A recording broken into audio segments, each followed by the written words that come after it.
ఇస్తున్నాను ప్రియ దేవుని సంగమ దేవుని పిల్లలారా చేరువచ్చిన నుంచి అందరికీ ప్రభు నామంలో ఉదయపూర్వక వందనాలు. గ్రంథంలో నుండి దినవృత్తాంతంలో 2వ గ్రంథము 10వ అధ్యాయము 6వ వచనం తీసినట్లయితే మరొక స్టోరీ చదవగలరు. అప్పుడు రాజైన రెహబాము తన తండ్రి అయిన సొలొమోను సజీవి అయి ఉండగా అతని సమక్షంలో నిలిచిన పెద్దలను పిలిపించి, ఈ జనులకు నేనేమి ప్రత్యుత్తరం ఇవ్వవలను, మీరు చెప్పు ఆలోచన ఏదని అడిగినాడు. ప్రియులారా, యొక్క సొలొమోను రాజు గారి కుమారుడైనటువంటి రెహబాము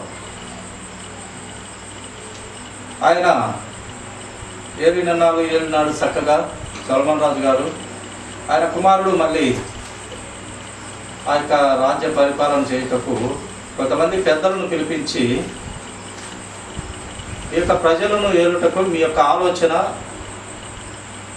నాకు చెప్పినట్లయితే నేను దానిని బట్టి ఆలోచన చేసి నేను పరిపాలించగలను అనేసి కొంతమంది పెద్దలను పిలిపించి, అది కూడా తండ్రి ఆయన సజీవి అయి ఉండగా ఆయన పక్షంలోనే పిలిపించినట్టుగా మనం ఇక్కడ గ్రంథంలో మనం చూస్తూ ఉన్నాం.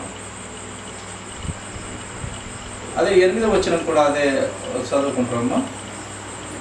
అయితే అతడు పెద్దలు తనకు చెప్పిన ఆలోచన త్రోసివేసి తనతో కూడా పెరిగి తన ఎదుటనున్న యవనస్తులతో ఆలోచన చేసి.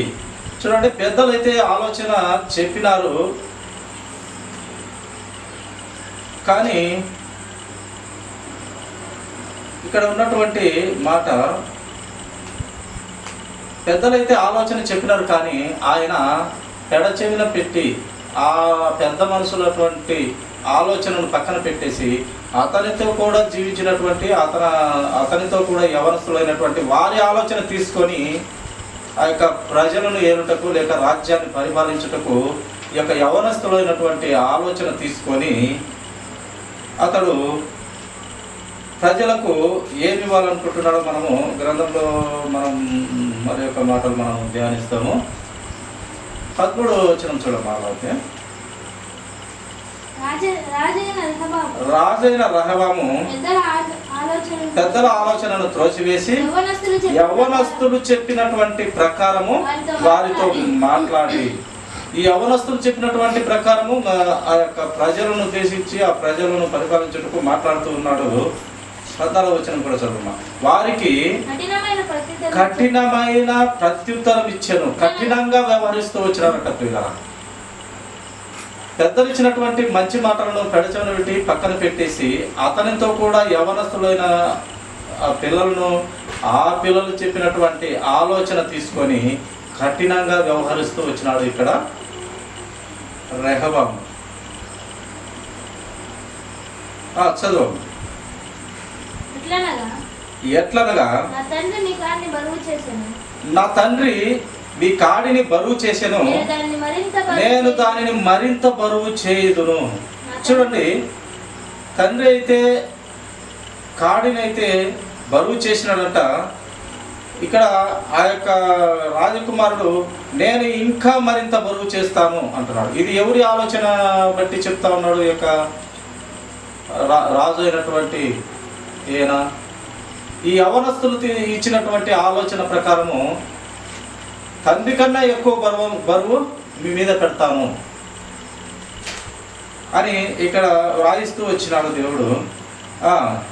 మరింత బరువు చేయుదును, నా తండ్రి మిమ్మును శుభకులతో దండించెను, నేను మిమ్మను కొరడాలతో దండించనని చెప్పాను. అలా తండ్రి అయితే చిన్న కర్రలతో శుభకులతో కొట్టి దండించినాడంట. ఈయనైతే పెద్ద కొరడాలతోనే మిమ్మల్ని శిక్షిస్తాను అంటున్నాడు. ఇది ఎవరి ఆలోచన తీసుకున్నాడంటే ఆయన యవనస్తుడైనటువంటి ఆ పిల్లల ఆలోచన తీసుకున్నాడు. పెద్దలైనటువంటి ఆలోచన తీసుకోక ఆయన సమకాలికులలో ఉన్నటువంటి యవనస్తుల పిల్లలను పిలిపించి వారి ఆలోచన తీసుకొని ఇక్కడ ప్రజలకు కఠినమైన శిక్షలు విధిస్తున్నట్టుగా మనం ఇక్కడ గ్రంథంలో చూస్తాం. చూడండి, రాజుల మొదటి గ్రంథము అన్నమాట చూస్తాము. రాజుల మొదటి గ్రంథము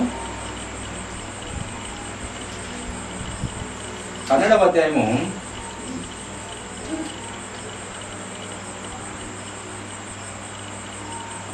13వ వచనం చదవమా. అప్పుడు రాజు పెద్దలు చెప్పిన ఆలోచనను నిర్లక్ష్య పెట్టి, ఆ యొక్క రాజు పెద్దలు చెప్పిన ఆలోచన నిర్లక్ష్యము పెట్టి యవనస్తులు చెప్పిన ఆలోచన చొప్పున వారికి కఠినముగా ప్రత్యుత్తరం ఇచ్చి ఇట్లు ఆజ్ఞాపించాను. చదువు. నా తండ్రి మీ కాడిని బరువుగా చేసెను, కానీ నేను మీ కాడిని మరీ బరువుగా చేయదును. నా తండ్రి చురుకులతో మిమ్మల్ని శిక్షించాను, కానీ నేను కొరడాలతో మిమ్మల్ని శిక్షించను. ఇదే మాటలు 2 చోట్ల కూడా రాయబడుతూ వచ్చినవి కనుక 10వ వచనం కూడా ఒక మాట చదవమా. అప్పుడు అతనితో కూడా ఎదిగిన ఆ యవనస్తులు ఈ ఆలోచన చెప్పిరి, నీ తండ్రి మా కాడిని బరువైనదిగా చేసెను, గాని నీవు దానిని చులకనగా చేయవలనని నీతో పెద్దలు చేసినది సరైన ఆలోచన లేక యవనస్తులు చేసినటువంటిది సరైన ఆలోచన మనము గుర్తించగలిగిన స్థితిలో ఉండాలి. ఏది ప్రజలకు మంచి, ఏది ప్రజలకు చెడ్డది, ఏది దేవుని బోధ, ఏది దయ్యముల బోధ, ఏది అంత్య అవస్తు క్రీస్తు బోధ, ఏది అపోస్తుల బోధ, మనము గుర్తించగలిగిన స్థితిలో మనం బైబిల్ గ్రంథాన్ని ధ్యానించాలి. కొంతమంది ఎవరైనా సంఘాలలో కానీ ఎక్కడైనా కానీ వాక్యము ప్రకటిస్తుంటారు, చెప్తూ ఉంటారు, కానీ అక్కడ అపోస్తుల బోధ కనపడదు, కానీ వారి సొంత ఆలోచనలు, సొంత ఉద్దేశాలు కనపడుతూ ఉంటాయి. అపోస్తుల బోధ కనపడదు. సొంతంగా ఈ లోకంలో ఎదిగేదానికి, సొంత ఆలోచనలతో ఎదిగేదానికి, గొప్ప గొప్ప గుడులు కట్టేదానికి లేక విశాలమైన మందిరాలు కట్టేదానికి వాళ్ళు ఆలోచన చేస్తారు, కానీ అపోస్తుల బోధ ఇందులో ఉందా, లేక దేవుని ప్రేమ ఇందులో కనపడుతుందా, దేవుని ఆలోచన ఇందులో కనపడుతున్నది అనేది చూడట్లేదు పిల్ల. నిజంగా ఈనాడు పెద్ద పెద్ద దైవ సేవలకు అనబడిన వారే పెద్ద పెద్ద ఏం జరుగుతుంది, స్వస్థతలు జరుగుతున్నాయి, ఏదో చాలా చాలా జరుగుతుంది, కానీ అక్కడ చూస్తే వాక్యానుసారమైనటువంటి బోధ కానీ కనపడదు. ఎలా కనపడదంటే దేవుడు గ్రంథంలో నూనె డబ్బాలు అమ్మమని కానీ లేక ఇంకా ఏమేమి చేస్తారు, 7 రోజులు రావాలని కానీ, 7 మెట్ల ప్రార్థన ఇలాంటివన్నీ గ్రంథాలలో ఎక్కడ వెతుకులన్నా కనపడదు. ఇవన్నీ సొంత తెలివితేటలు, సొంతంగా పైకి రావాలి, పెద్ద పెద్దవి కట్టాలి, ప్రపంచంలో పెద్ద పెద్దగా ఉండాలి అనే వారి సొంత ఆలోచన తప్పితే అపోస్తుల బోధ, ఆ పునాది మీద కట్టబడినటువంటి బోధ కనపడట్లేదు. ఏది చిన్న చిన్న సంఘాలు పక్కన పెడితే పెద్ద పెద్ద సంఘాలు, చిన్న చిన్నవి పక్కన పెడితే పెద్ద పెద్ద సంఘాలలో కనపడకుండా పోతా ఉంది. ఇన్ని వారాలు వస్తేనే మీకు స్వస్థత. ఈ నూనె డబ్బా తీసుకుపోయి 10 రూపాయల డబ్బా 100 రూపాయలు పెట్టి తీసుకుపోయి రుద్దుకుంటేనే మీకు, లేదా పూసుకుంటేనే, రాసుకుంటేనే మీకు స్వస్థత. ఆ నూనె డబ్బాల కంపెనీ ఆమె పెట్టి ఆ నూనె అంతా అమ్ముతూ ఉన్నారు. ఇదంతా అపోస్తుల బోధ కాదు, వారి పునాది మీద కట్టబడినటువంటి బోధ కాదు ప్రియుల. యాక్చువల్గా ఈ సందర్భం నేను మాట్లాడడానికి రాలేదు, కానీ ఏమో ప్రేరేపణతో మాట్లాడవలసి వస్తుంది. యాక్చువల్గా వేరే దేవుని ఆలోచనలు కలిగి ఉండాలనే సందర్భంలో మాట్లాడాలని అనుకున్నా, కానీ ఇది ఈ యొక్క సందర్భంలోకి వచ్చింది. కనుక నిజంగా దైవ సేవకులు అనబడినటువంటి వారు అపోస్తులు కట్టబడినటువంటి పునాది మీద వారి ప్రసంగాలు ఉండాలి, వారి మాట తీరు, వారి పద్ధతి వారి పునాది మీద కట్టబడిన మాటలుగా ఉండాలి. అపోస్తుల బోధ కనపడాలి. సొంత బోధ, సొంత ప్రయోజనాలు, సొంత తెలివితేటలు అది పనికిరాదని బైబిల్ గ్రంథం తెలియపరుస్తాను. కనుక బైబిల్ గ్రంథంలో లేనేటి వీళ్ళు సృష్టించి చెప్తున్నారు, కానీ ఇది సత్యమైన బోధ కాదు. ఇంచుమించుగా అది అబద్ధ క్రీస్తు బోధ అయిపోతుంది, అపవాది బోధ అయిపోతుంది. సత్యమైన బోధ ఏదంటే అది అపోస్తుల బోధే మాత్రమే ప్రియులారా. వారు చక్కని బోధ చేసినారు. వారి యొద్దకి ఎంతోమంది వారి పాదాల యొద్ద ఆ స్థిరాస్తులని వారి పాదాల చెంత పెట్టి దేవుని పని చేయని చెప్పేవారు. ఆ కాలంలో స్థిరాస్తులమ్మి వారి పాదాల చెంత పెట్టి ఇది దేవుని పనికి వాడు అని చెప్పేవారు. ఇప్పుడు అలా లేదు. ఇప్పుడు దశంభాగాలు ఇస్తున్నావా, నిన్ను దేవుడు ఆశీర్వదిస్తాడు. దశంభాగాలు ఇవ్వకుంటే నిన్ను శిక్షిస్తాడు. ఈ దశంభాగాలు గొడవ చాలా ఉంది మందిరాలలో. దేవుడు తన హృదయంలో నీవు ఎదుగుతున్న కొలది నీవు ఇవ్వచ్చును, నువ్వు మనసు నొచ్చుకొని ఇవ్వాల్సిన అవసరత లేదు నాకు అని దేవుని వాక్యం తెలియపరుస్తాను. మనసు నొచ్చుకొని ఇవ్వాల్సిన కానుకలు ఇవ్వాల్సిన అవసరం లేదు. కానీ దశంభాగం అని ఎప్పుడో పాత నిబంధనలో జరిగిన దశంభాగాన్ని పట్టుకొని ఇప్పటికీ అదే ఫాలో అయిపోతున్నారు. మనకు హృదయంలో ఎంత కలిగితే అంత ఇవ్వచ్చును, అది దేవుడు చెప్పినటువంటి మాట. ఆ కాలంలో ఒక వృద్ధ మహిళలు ఆమెకు ఉన్నదంతకు ఇచ్చింది. ఎన్ని? 2 కాసులు. అప్పుడు దేవుడు ఏం చెప్పినాడు? మేము దశంభాగాలు ఇస్తాము అని వారిని పొగిడినాడా?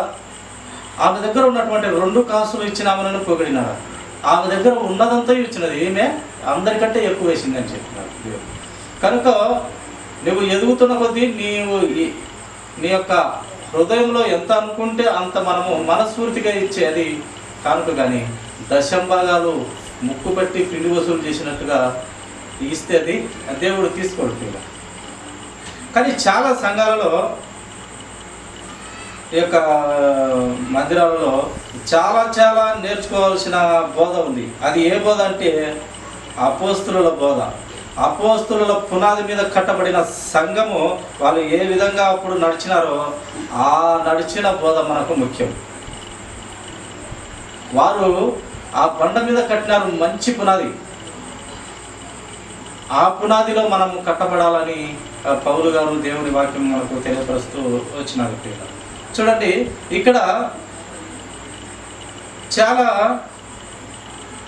ఈ పెద్దలు చెప్పినటువంటి మాటలను అనుసరింపక ఈ యొక్క యవ్వనంలో ఉన్నటువంటి వీరి మాటలు విని ఈయన యొక్క ప్రజలను శిక్షించినట్టుగా మనకు కనపడుతున్నారు. చూడు, దినవృత్తాంతముల గ్రంథము 2వ దినవృత్తాంతంలో 22వ అధ్యాయము 4వ వచనం ఒక మాట చూడమన్నా. దినవృత్తాంతముల గ్రంథము 2వ గ్రంథము 22వ అధ్యాయము 4వ వచనం. ఆహాబు సంతతి వారి వలె అతడు యెహోవా దృష్టికి చెడు నడత నడచెను. అతని తండ్రి మరణమైన తరువాత వారు అతనికి ఆలోచనకర్తలై అతని నాశనమునకు కారకులైరి. ఇక్కడ ఆలోచన చెప్పిన ఆలోచన సరిది కానిది కాబట్టి వారు నాశనముకు కారకులైనారంట. ఆలోచన చెప్పినది సరిలేదు, సరి అయిన ఆలోచన చెప్పలేదంట. ఆ కారణం చేత వారు నాశనముకు గురవుతూ వచ్చినారు, నాశనముకు కారకులవుతున్నారు. ఒక కుటుంబంలో కానీ ఒక వ్యవస్థలో కానీ చక్కని ఆలోచన చెప్పినప్పుడు అది మంచిదా చెడ్డదా అని ఆ ఆలోచన చెప్పించుకున్న వారు గ్రహించాలి ఫస్ట్. అది మంచిదా చెడుదా, అది లేక అపస్తుల బోధ లేక దయ్యముల బోధ క్రైస్తవంగా తీసుకుంటే. కనుక ఆలోచన అయితే చెప్తారు, కానీ అది సరి అయినదా కాదని నేను అందరం కూడా గుర్తించగలిగిన స్థితిలో ఉండాలని దేవుని వాక్యం మనకు తెలియపరుస్తారు. ఇక్కడైతే ఆలోచన చెప్పిన వారు సరి లేదంట. అతని తండ్రి మరణమైన తర్వాత వారు అతనికి ఆలోచన కర్తలే అతని నాశనమునకు కారకులైనారు. ఆలోచన చెప్పినారు కానీ ఆలోచన సరి లేదంట. సరిలేని కారణంగా నాశనమునకు కారకులైన. కనుక మన ఆలోచనలు చాలా జాగ్రత్తగా చెప్తున్న, ఎదుటివారు చెప్తున్న ఆలోచనలు కూడా చాలా జాగ్రత్తగా ఆలోచన చేసి అది దేవుని సంబంధమైనదా లేక ఈ లోకంలో మనం నాశనం అయిపోయి ఏరే వాళ్ళు నాశనం అయిపోయి అబద్ధ బోధ అనేది ఆలోచనలు అనేది మనం కనుక్కోవాలి ప్రియ.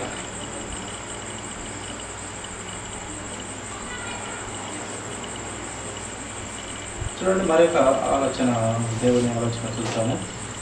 యోబు గ్రంథము 12వ అధ్యాయం 17వ వచనం ఒక మాట చూడమ్మా. యోబు గ్రంథము 12వ అధ్యాయము 17వ వచనం. మనుషులు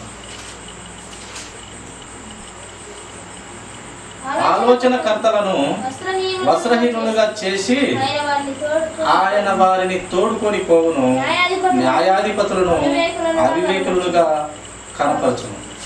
ఈ సరి అయిన ఆలోచన చెప్పనట్లయితే దేవుడు వారిని అంట ఏం చేస్తాడు? వస్త్రహీనులుగా చేస్తాడు, పనికి మాలిన వారినిగా చేస్తాడు. న్యాయాధిపతులైనప్పటికీ ఆయన అవివేకులుగా కనపరుస్తాడు దేవుడు. ఎప్పుడు ఆలోచన, తప్పుడు ఆలోచన ఇచ్చిన మనుషుల కంటే దేవుడు ఈ రకంగా శిక్షించబోతున్నాడు. వస్త్రహీనులుగా చేస్తాడు. న్యాయవంతులు లేక న్యాయాధిపతులు అయినప్పటికీ పొరపాటు ఆలోచన చెప్పిన దానివల్ల వారు నాశనానికి కారకులు అవుతారట ప్రియ.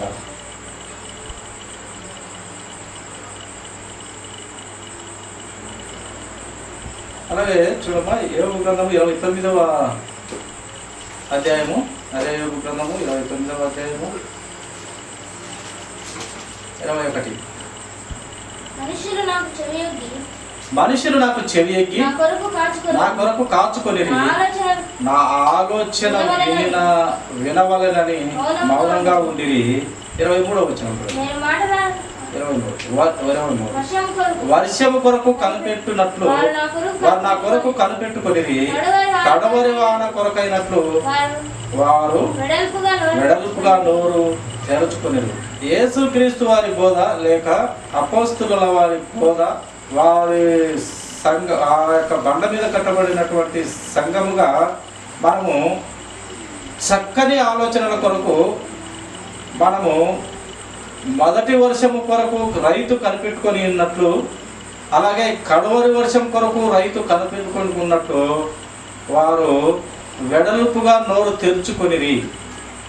మంచి విషయాల కోసమంట మనము శ్రద్ధ కలిగి విని ఎడల్పుగా నోరు తెరుచుకొని ఆ మంచిని గ్రహించాలి అని వాక్యము ఇక్కడ మనకు తెలియపరుస్తూ వచ్చింది. ఒక రైతు మొదటి వర్షం కొరకు లేదా కడవరి వర్షం కొరకు ఏలాగా కనిపెట్టుకొని ఉంటాడో అలాగే దేవుని వాక్యం కొరకు లేక ఆయన నోటి మాటల కొరకు మనం కూడా సరిదిద్దబడుటకు మనము ఆయన వాక్యాన్ని అంగీకరించాలి. ఆయన దేవుని వాక్యము అన్నిటికంటే సరి అయినది, కరెక్ట్ అయిన ఆలోచన. అట్టి ఆలోచనలు మనకు మంచిది.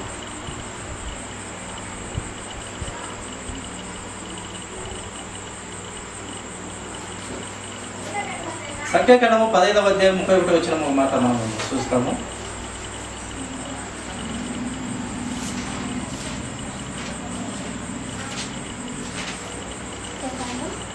15వ అధ్యాయము 31వ వచనము. వాడు యెహోవాను తృణీకరించిన వాడును కనుక అట్టివాడు నిశ్చయముగా జనులలో ఉండకుండా కొట్టివేయబడు. యెహోవాను నామమును లేక ఆయన ఆజ్ఞలను ఆయన మాటలను తృణీకరించినట్లయితే, వినకుండినట్లయితే అట్టివాడంట ఏమవుతాడు? నిశ్చయముగా జనులలో నుండి కొట్టివేయబడతాడు, అనగా మరణమవుతాడు, శాపానికి గురవుతాడు. వాడు యెహోవా మాటను అలక్ష్యము చేసి ఆయన ఆజ్ఞను మీరినందున నిశ్చయముగా కొట్టివేయబడతాడు. అలక్ష్యము చేసిన ఎడల, ఏది? యెహోవా మాటను అలక్ష్యము చేసిన ఎడల, ఆజ్ఞ మీరినందువలన, ఆయన మాట వినకుండిన ఎడల ఏమవుతుంది? నిశ్చయముగా కొట్టివేయబడతాము. వాని దోష శిక్షకు వాడే కారకుడు. ఆయన మాట వినకుంటే మనము కొట్టివేయబడతామంట, మనము నాశనం అవుతాము. లేక మనము మరణం అవుతాము. ఎందుకంటే ఆయన మాట వినకుంటే మనము పాపంలో ఉన్నట్టు. ఆయన మాట వింటేనే మనము పాపాన్ని జయించిన వారం అవుతాము, పాపాన్ని అసహించుకొని తొలగించిన వారం అవుతాము. కనుక ఆయన మాట వినకపోతే కొట్టివేయబడతాము, మరణం అవుతాము, ఆయన ఉగ్రత మన మీదకి వస్తుంది. అలాగే దీనికి అంతటికీ కారణమైనటువంటి వారి ఆలోచనలు సరిలేనందున వాడు ప్రభువును వాక్యము తెలిసినప్పటికీ ఆ వాక్యము దగ్గరికి రానందున వాని దోష శిక్షకు వాడే కారకుడు. వాడు విననందుకు, ఆ వాక్యాన్ని అంగీకరించినందుకు, ఆ వాక్యాన్ని అలక్ష్యం ఉంచినందుకు, వాడు ఆ వాక్యాన్ని తృణీకరించినందుకు వాని దోష శిక్ష వానికే శిక్ష పడుతుంది. వాని దోష శిక్షకు వాడే కారకుడు అవుతాడంట. కనుక వాక్యాన్ని మనము అంగీకరించే వారంగా, ఆ వాక్యము అపోస్తులలో బలంగా ఉంది ప్రియులారా. వారు కట్టినారు ఒక పునాది, ఆ బండ మీద పునాది, ఆ క్రీస్తు అనే బండ మీద కట్టినారు. వాళ్ళు మామూలుగా కట్టలేదు. అందుకే అపోస్తుల బోధ బెస్ట్ బోధ, మంచి బోధ, సత్యము బోధ, మంచి సువార్త అయిన బోధ. అది ఆరోగ్యకరమైన బోధ అంట ప్రియులారా. ఇంకా మిగతాదన్నీ కూడా అబద్ధమే. అందుకే ఒక ప్రార్థించేటప్పుడు కూడా ప్రభువా నీ వాక్యమే కనపడాలి, మా సొంత ఆలోచన కానీ మా యొక్క సొంత క్రియలు కానీ కనపడకూడదు ప్రభువా. మా యొక్క వాక్చాతుర్యమైనను మేము ధారాళంగా నీ వాక్యం చెప్తాము, నా నోటి ద్వారానే నువ్వు మహిమపరచబడతావు అని కాదు ప్రభువా. మా వాక్య చాతుర్యం చేత నువ్వు మహిమపరచబడకూడదు ప్రభువా. నీ వాక్యం చేతనే నీవు మహిమపరచాలి ప్రభువా. నీ యొక్క వాక్యం అంత శక్తి కలిగినది ప్రభు, కనుక నీ వాక్యమే కనపడాలి ప్రభు అని కూడా మనము ప్రార్థించే వారంగా కనపడాలి ప్రభు. అదే అపోస్తుల బోధ, అది సత్యమైన బోధ, ఆరోగ్యకరమైన బోధ. కానీ అలాంటి బోధ ఇప్పుడు మనకు కరువు అవుతుంది. అంత దయ్యముల బోధ, అంతే అవస్తు క్రీస్తు బోధ, అంటే అపవాది బోధ జరుగుతూ ఉన్నారు. వారు అభివృద్ధి పొందుట కోసము నానాక బైబిల్లో లేనటువంటి విషయాలన్నీ కనపరిచి అభివృద్ధి చెందుతున్నారు. కానీ సత్యమైన బోధ కనపరచని ఇవ్వటం లేదు. అపోస్తుల బోధ అసలే కనపడట్లేదు. చూడండి, కీర్తన గ్రంథము చివరిగా ముగించుకుందాము. కీర్తన గ్రంథము 16వ అధ్యాయము 7వ వచనం ఒక మాట చదువుమా. కీర్తన గ్రంథము 16వ అధ్యాయము 7వ వచనము. కీర్తన గ్రంథము 16వ అధ్యాయము 7వ వచనం. నాకు ఆలోచనకర్త అయిన యెహోవాను స్తుతించెదను, రాత్రి గడియలలో నా అంతరింద్రియము నాకు బోధించుచున్నది. నాకు ఆలోచనకర్త అయిన దేవుడిని నేను ఆ యెహోవాను స్తుతిస్తాను అని ఇక్కడ భక్తుడు వ్రాయించినాడు. ఆలోచన చెప్పే రియల్ లేదా సత్యమైన ఆ మహాగణుడు ఎవరైనా ఉన్నారంటే అది యెహోవా దేవుడు, లేక యేసుక్రీస్తు ప్రభువారు కుమారుడైనటువంటి యేసుక్రీస్తు ప్రభువారు పరిశుద్ధాత్మ దేవుడు. వారిలో నడిచినటువంటి వారే అపోస్తులు. ఆ బండ మీద, ఆ క్రీస్తు అనే బండ మీద సంఘాన్ని కట్టినటువంటి వారే, మొదటి సంఘంగా కట్టినటువంటి వారే అపోస్తలులు. ఆయన శిష్యులైనటువంటి 12 మంది, ఒకరు మైనస్ అయినప్పటికీ ఇంకొకరు ప్లస్గా అపోస్తలుడైన పౌలు గారు చేరినారు కనుక 12 మందిగా మనము చెప్పుకొనవచ్చు. కనుక ఆలోచనకర్త అయిన దేవునికి లోబడినటువంటి ఈ యొక్క అపోస్తలుల బోధ సత్యమైనది, ఆరోగ్యకరమైన బోధ. కనుక యేసుక్రీస్తు వారి ఆలోచనలు మనము రాత్రి గడియలలో అంతరింద్రియములో నుండి ఆయనకు బోధించుతున్నదంట. అనుక్షణము ఆయన హృదయంలో నుంచి వాక్యాన్ని నెమరు వేసుకుంటూ ఉంటాడు, గమనించుకుంటూ ఉంటాడు, పరిశీలిస్తూ ఉంటాడంట ఈ యొక్క భక్తుడు. చూడండి, అదే కీర్తన 32:8 చదువుమా.